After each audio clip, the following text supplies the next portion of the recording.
Interesting perspective, but could you share how much was paid at Mindolmu? I could talk at length about our culture, but I realized that it would be completely inapplicable for 99% of companies.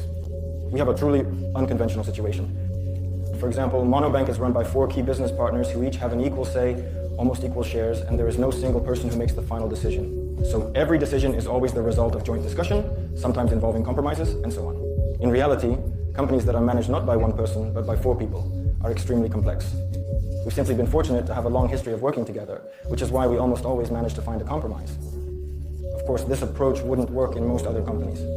We still have the spirit of a startup, and I sincerely hope we never lose it.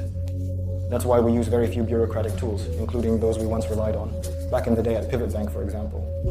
To this day, we still don't have an electronic document management system. It's almost scary to admit that out loud. But it's not as if we're using a paper-based system either. We simply don't have any document management system at all, because everything operates in a fairly informal environment.